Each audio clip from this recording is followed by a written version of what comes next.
Today is all about creating a vegan-friendly hair conditioner using BTMS 25.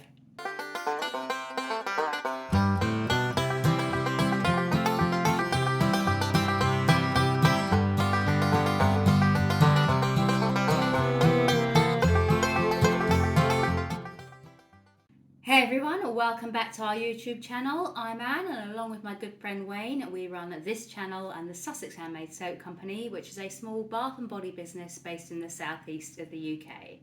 Now, a few weeks ago, I uploaded a video to YouTube on how to make a rich, creamy hair conditioner using BTMS 25. I've been using that conditioner myself ever since that video. I love it and it has worked really well for my hair, and I'm probably just going to continue to use it for the foreseeable future because I did really love how it made my hair feel. One of the comments I did get was how you could potentially turn the hair conditioner into a vegan hair conditioner, because our previous recipe had honeycot and it also had silk amino acids, and both of those are not vegan ingredients. So today I'm going to show you how we can make a similar recipe, but it is wholly vegan. So all of you vegans, vegetarians out there who want to be able to use and make your own hair conditioners, this is the recipe for you. So the other thing I thought I would try and do today is see if we could impart some kind of colour into our conditioner as well.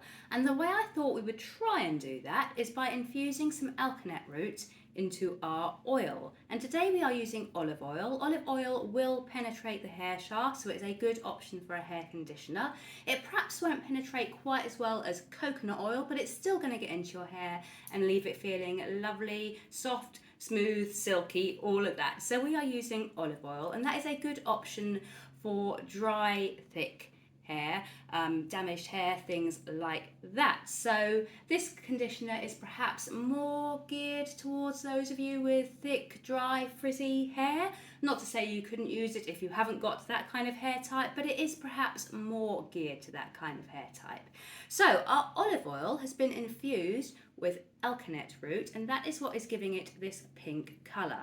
And I am hoping that this pink colour may carry through into the final hair conditioner.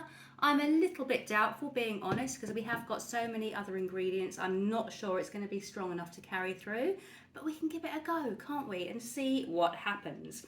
In addition to our olive oil, we have also got BTMS 25, and this here is the BTMS 25.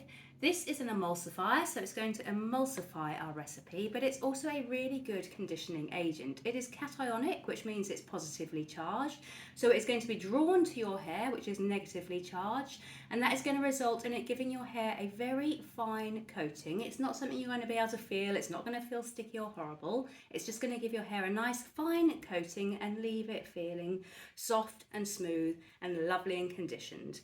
Now, in our previous recipe, we used 18 grams of BTMS 25. In this recipe today, we are actually using 24 grams of BTMS 25. And the reason we are using more today is that in our previous recipe we did use silk amino acids and honeycot. Silk amino acids are not vegan, and we have just completely taken them out of the recipe today, and we haven't replaced them with anything. So the 6 gram of silk amino acids that we used in our prior recipe is why we are using an extra 6 grams of the BTMS 25. The honeycot in our previous recipe we have replaced with vegetable derived palm-free glycerin. That is going to have a similar effect to the honeycot. It is perhaps not quite as potent, but it is going to impart similar qualities. So that is why we have got extra BTMS 25. You do not need this amount of BTMS 25 to emulsify this amount of oil. We are using more because we want to use it for its conditioning properties as well. The usage rate for BTMS 25 is generally between about 1 and 10%, and we are using it at the higher end of that scale today. So we're going to get a nice thick conditioning mask because the BTMS will thicken as well. So we are going to have quite a thick hair conditioning mask today. So it's going to be decanted into a jar rather than a bottle, because otherwise I think there would be issues with getting it out of a bottle. We have also got some distilled water and we have got our cool down phase here.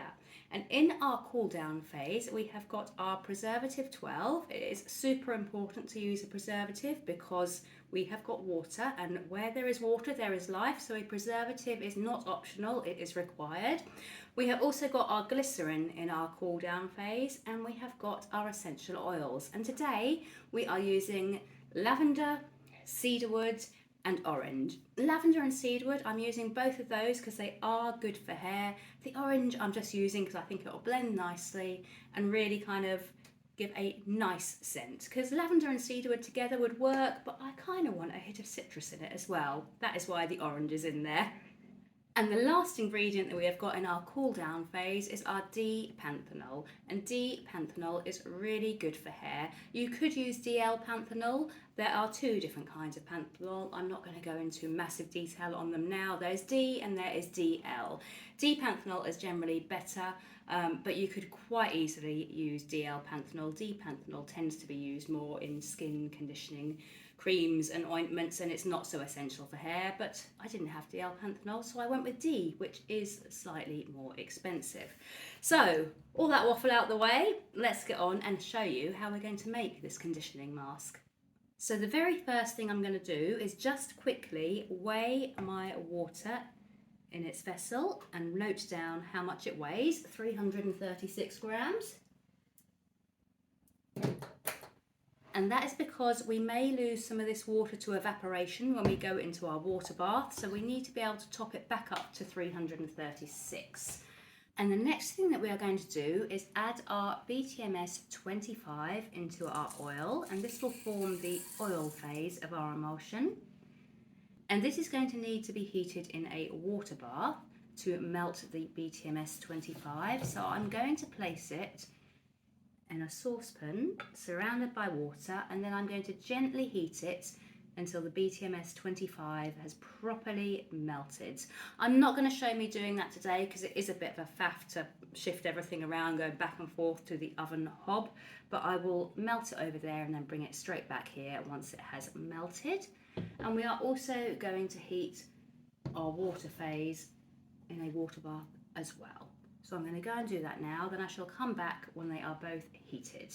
BTMS melts at about 60 degrees C, so we'll be aiming for 65 to 70 just to make sure it is properly melted.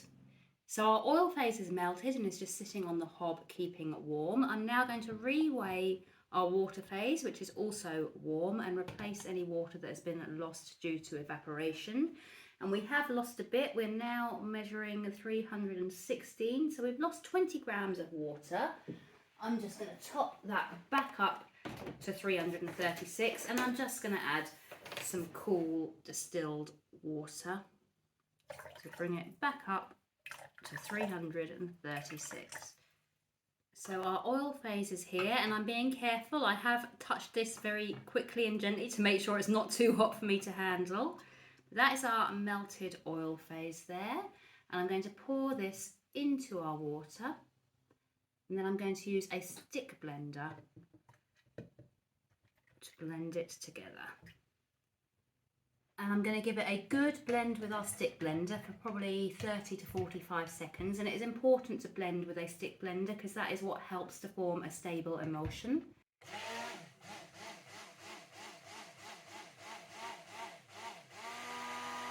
And it will thin out as you blend. Let me show you.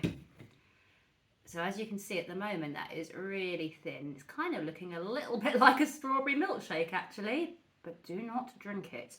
Not that I would, because I do not like milkshakes. But it will thicken substantially as it cools.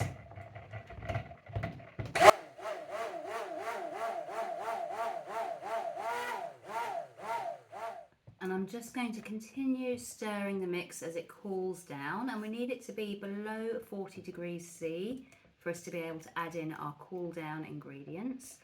So I'm just going to continue stirring as it cools. Currently at 46 C, so a little bit further to come down, but you can see it is already starting to thicken up. And the cooler it gets, the thicker it will get. and it'll probably reach maximum thickness in 24 to 48 hours from now. So while I'm mixing this, just a couple of other points to note. In my very first attempt at making this conditioner, I was quite stringent about pH testing it to make sure it was a suitable pH for hair. I don't tend to do that with this recipe anymore, purely because all the times I've measured it, it has always fallen into a pH ratio that is more than okay for hair. So I don't personally pH test this recipe anymore. I would if I was selling, but because I'm only making for myself, I don't. The other thing I will say is that obviously I'm formulating this one more geared towards the drier, thicker hair. I have got a very similar recipe that I have geared towards thinner, fine, flyaway, greasier hair.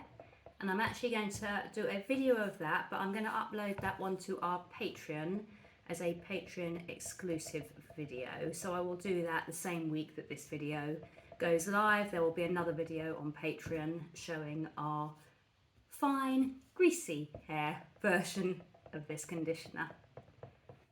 So I have just temperature checked again. It's coming in at about 37°C, so we can add in our cool down ingredients now. I'm just going to pour them into our conditioner and scrape out this little pot to make sure I get as much as possible out of it.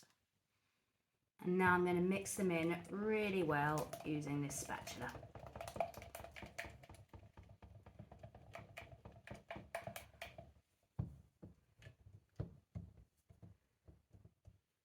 So I've given it a really good stir and combine now, and now it's time to decant into our clean, sterilised jar.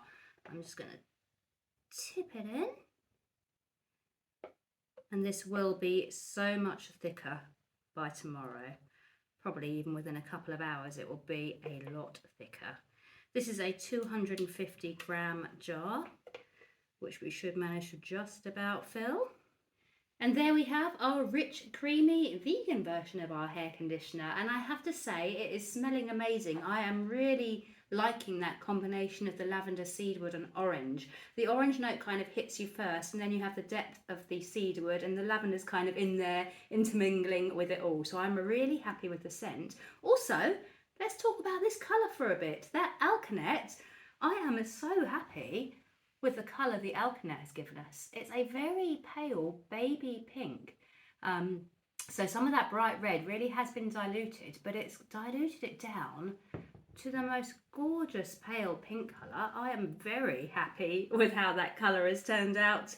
So that is our hair conditioner. I'm not going to show you me using this one because I did do a hair example on the last video, so it's going to be fairly similar, I would have thought. So I'm not going to do a hair wash and demonstration this time round, but if you are vegan and you fancy giving this recipe a go, I would definitely recommend it. It's really quick, it's really easy, and honestly, it creates such a lovely, shiny, luxurious feel on your hair. Yeah, that's it. Thank you for watching today. If you enjoy this video, give it a like, leave a comment. If you enjoy our channel as a whole, then please do hit that subscribe button and hit the notification bell so you will be notified when we bring out new videos. We will see you again later on this week or early next week for another video. Not sure what it's going to be yet, but I will have thought of something by the time it rocks around. Thank you for watching, enjoy the rest of your week, and I'll see you next time. Bye for now.